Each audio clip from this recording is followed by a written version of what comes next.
Alors, on va s'intéresser maintenant aux propriétés de la fonction exponentielle. Alors, on va voir quelques propriétés. Donc, la fonction exponentielle est, alors premièrement, dérivable sur R et sa dérivée, c'est elle-même. Ça, c'est par définition, on avait vu quand on s'intéressait à cette fonction exponentielle-là, puisque c'était celle qui était égale à sa dérivée. Donc, la dérivée d'exponentielle de x, c'est exponentielle de x. Ensuite, deuxième chose qu'on avait pu observer, c'est que les fonctions exponentielles, et donc celles qui nous intéressent en particulier, sont strictement positives sur R. Autrement dit, pour tout x réel, exponentielle de x est strictement plus grand que 0. Et enfin, dernière chose, c'est que la fonction exponentielle qui nous intéresse, elle est strictement croissante sur R. Et donc, je vous ai représenté ça sur un graphique. Donc, la fonction exponentielle qui nous intéresse, voilà son graphe. L'image de 0 qui vaut 1, avec une tangente en 1 qui a pour coefficient directeur 1, et puis l'image de 1 qu'on note petit e et qui fait environ 2,7. Voilà, tout est résumé sur ce graphe.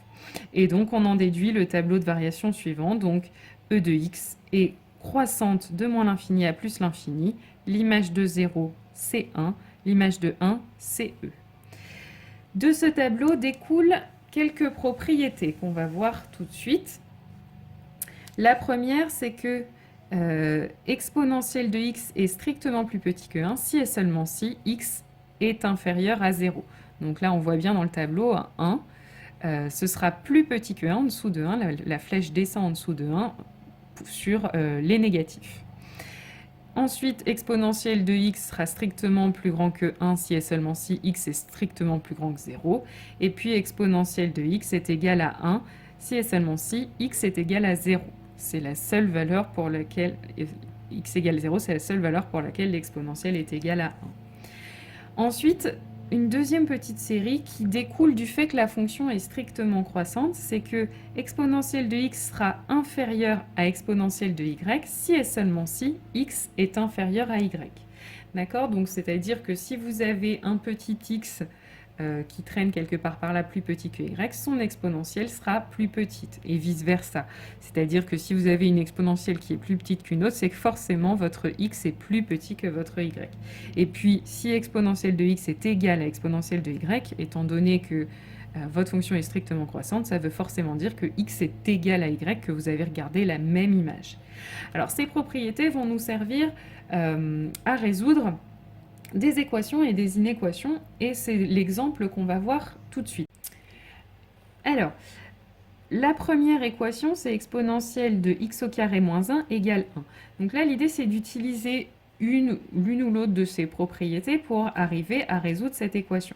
Alors, exponentielle de x au carré moins 1 égale 1, il y a deux propriétés qu'on peut utiliser dans ce cas-là. Alors, la première, c'est celle-ci.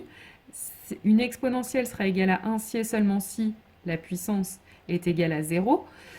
Ou alors, on peut aussi utiliser exponentielle de x égale exponentielle de y. Oui, parce qu'en fait, 1, c'est aussi une exponentielle.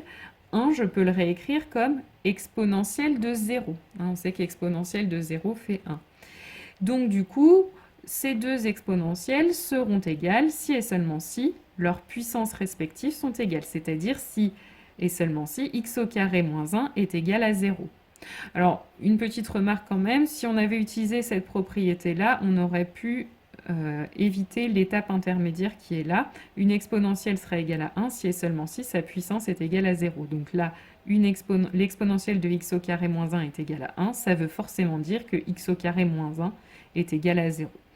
Voilà, donc maintenant, c'est pas terminé, mais c'est une équation que vous pouvez tout à fait résoudre. Donc là, je passe le 1 de l'autre côté, ça me donne x au carré égale 1. Et quand est-ce que, pour quelle valeur de x est-ce que x au carré est égal à 1? C'est pour x égale 1 ou x égale moins 1. Ensuite, deuxième exemple, cette fois-ci, on a une inéquation. Donc là, exponentielle de x moins 2 supérieure ou égale à e. Alors la même chose, on va se ramener cette fois-ci à exponentielle de x strictement inférieure à exponentielle de y, si et seulement si x est inférieur à y. Donc là, on a quelque chose qui ressemble à ça, puisqu'on a une exponentielle d'un côté et une exponentielle de l'autre.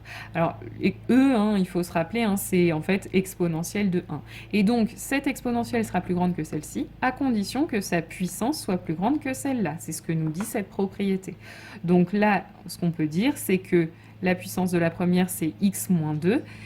La puissance de la deuxième, c'est 1, donc x moins 2 est plus grand que 1.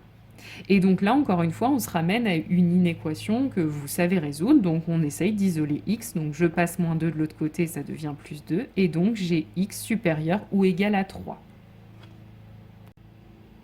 Alors, deuxième type d'exemple, on peut vous demander aussi d'étudier le signe de certaines expressions sur R. Donc par exemple, la première, 5 plus exponentielle de 2x. Alors, de quel signe est-ce qu'est cette expression? Donc là, on peut regarder un petit peu. Elle est composée de 5, qui est un nombre positif, et exponentielle de 2x. Et on a vu qu'une exponentielle, c'est strictement plus grand que 0. Donc strictement positif, toujours. Peu importe ce que vous avez en puissance, une exponentielle, E puissance quelque chose, ce sera toujours positif. Donc j'ai un nombre positif, je lui ajoute un nombre positif. Forcément, mon expression va toujours être positive, et ça, quelle que soit la valeur de x. Donc on peut résumer ça dans un tableau de signes. Quand x varie de moins l'infini à plus l'infini, 5 plus exponentielle de 2x sera toujours positive. Alors, deuxième expression, maintenant, j'ai exponentielle de x moins 1. Alors, cette fois-ci, je ne vais pas pouvoir raisonner tout à fait de la même façon, puisque là, je vais avoir effectivement exponentielle de x qui est toujours strictement positif, 1 également, mais cette fois-ci, je suis en train de soustraire des nombres. Donc positif. Donc je ne peux pas savoir, je ne peux pas anticiper le résultat de la soustraction. Parfois, quand on soustrait deux nombres positifs, le résultat sera positif. Parfois, il sera négatif. Quand je fais 2 moins 1, le résultat est positif, c'est 1. Mais quand je fais 1 moins 2, le résultat est négatif, c'est moins 1. Donc là, je ne peux pas anticiper. Donc là, il va falloir raisonner un petit peu autrement et se rappeler de, c'est quoi chercher le signe d'une expression. En fait, c'est chercher quand est-ce que cette expression est positive, chercher quand est-ce qu'elle est négative. Donc là, ça revient, si vous voulez, à chercher, pour chercher quand est-ce que cette expression est positive, ça revient à résoudre l'inéquation exponentielle de x moins 1 supérieure à 0. Donc cette inéquation, on va faire comme dans les premiers exemples, on va la résoudre, et pour ça, on essaye de se ramener à une exponentielle à gauche, une exponentielle à droite. Donc du coup, ce que je vais faire, c'est que je vais passer le 1 de l'autre côté. Donc ça me donne exponentielle de x supérieur à 1. Et puis, on se rappelle que 1, c'est exponentielle de 0. Et donc là, j'ai une exponentielle plus grande qu'une autre. Ça veut dire que la puissance de la première est plus grande que la puissance de l'autre. Autrement dit, x est plus grand que 0. Donc voilà, on a résolu l'inéquation. Et donc, qu'est-ce que ça veut dire? Ça veut dire que exponentielle de x moins 1 sera plus grand que 0, c'est-à-dire sera positif quand x sera positif aussi. Donc ça, on peut le résumer dans un tableau. Exponentielle de x moins 1 sera positif quand x sera positif, donc sur 0 plus l'infini. Et évidemment, du coup, le reste du temps, ce sera négatif.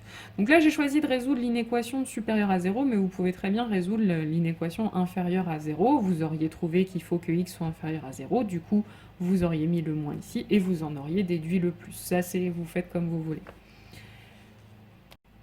Et enfin, dernier exemple, il faut donner le signe de 2 exponentielle de x moins x exponentielle de x. Donc là, à nouveau, on a une première partie 2 qui est positive, exponentielle de x toujours positive, donc la première partie est positive, positif multiplié par positif, positif. Par contre, la deuxième partie, j'ai une exponentielle qui est toujours positive, mais un x qui peut faire un petit peu n'importe quoi au niveau du signe. En plus, j'ai une soustraction, donc là, cette expression, le signe n'est vraiment pas évident. Donc, ce qu'on va faire ici, c'est qu'il va falloir faire un petit peu comme ce qu'on avait fait dans l'expression précédente et essayer de résoudre éventuellement une inéquation. Le problème, c'est que là, si j'essaye de le faire, je ne vais jamais réussir à avoir une exponentielle de chaque côté toute seule, comme c'était le cas ici, exponentielle de x et exponentielle de 0. Je vais pouvoir éventuellement isoler 2 exponentielles de x et puis d'un autre côté x exponentielle de x, mais c'est tout ce que je vais arriver à faire et même avec des divisions, je ne vais jamais réussir à me débarrasser à la fois du 2 et du x, donc je ne vais jamais réussir à avoir une exponentielle de chaque côté. Donc là, en revanche, ce qu'on peut remarquer, c'est qu'on a un facteur commun. On va pouvoir, ce type d'expression, les factoriser. Donc là, le facteur commun, c'est exponentielle de x. Donc je factorise par exponentielle de x. Là, il va me rester 2 dans le premier paquet, moins, et dans le deuxième, une fois que j'ai enlevé le facteur commun, il me reste x. Donc voilà l'expression factorisée. Et l'intérêt d'avoir factorisé maintenant, c'est que je vais pouvoir aussi décomposer mon étude de signes. C'est-à-dire je vais pouvoir regarder d'abord le signe d'exponentielle de x, puis le signe de 2 moins x, comme on l'avait déjà fait, hein, un produit. Si je connais le signe du premier terme et le signe du deuxième, je peux en déduire le signe du résultat. Donc là, c'est ce que je vais faire. Donc je vais faire un tableau de signes dans lequel je vais d'abord mettre le tableau de signes d'exponentielle de x, donc exponentielle, c'est toujours positif, ça ne s'annule jamais, ce n'est jamais négatif, donc strictement positif, que des plus. Et puis ensuite, je vais faire le tableau de signes de 2 moins x. Donc 2 moins x, déjà, ça va valoir 0 quand x vaut 2. Si je remplace x par 2, ça va me faire 2 moins 2, 0. Et puis ensuite, 2 moins x, c'est une fonction affine. Donc une fonction affine, c'est représenté par une droite, et donc cette droite peut soit monter, soit descendre. Donc là, j'ai un coefficient directeur qui est moins 1. Devant mon moins x, là j'ai moins 1. Donc c'est une fonction affine qui va être décroissante. Donc qui va d'abord être positive et ensuite négative, d'où le plus, puis le moins ici. Et enfin, je vais pouvoir en déduire le signe de mon expression du produit. Donc plus fois plus, ça va me donner plus fois moins, ça va me donner moins, et puis plus fois 0, ça va me donner 0. D'où le tableau de signes de l'expression finale.